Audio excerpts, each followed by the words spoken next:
Good morning বন্ধুগণ। আজ হবে একটি নতুন রেসিপি, সেটি হলো কাচকি মাছের চচ্চড়ি। আর এটাকে নুন হলুদ আমরা মাখাবো। দরকার দিয়ে কাচকি ভালো করে মিশিয়ে নেব।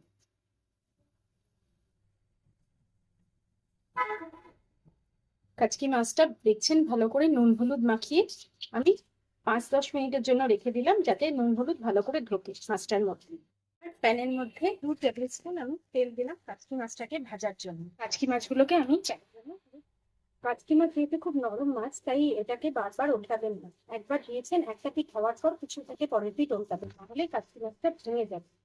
ওর আছে 5 মিনিটের জন্য কাচকি মাছগুলোকে আমি ভাজতে দিলাম।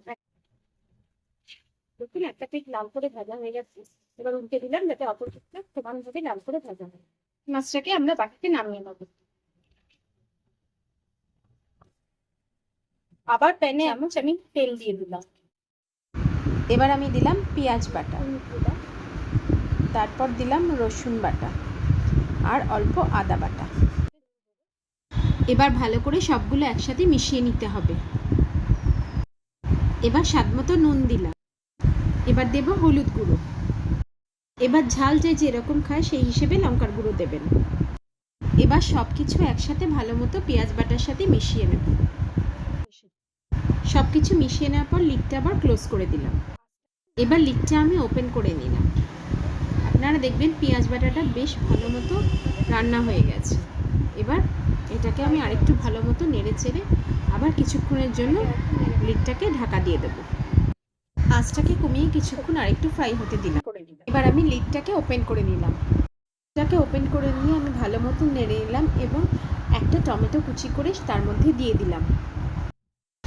এবার মশলাটার সাথে ভালো মতো টমেটোটা মিশিয়ে নিলাম।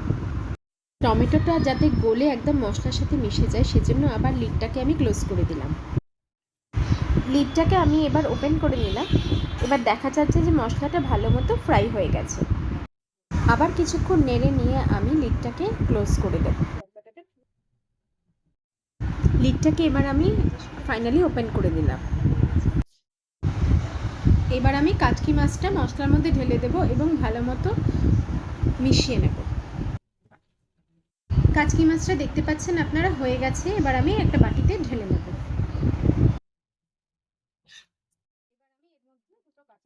এবার আমি গার্নিশিংয়ের জন্য 2টো কাঁচা লঙ্কা এর উপর দিয়ে দিলাম, যাতে দেখতে সুন্দর লাগে।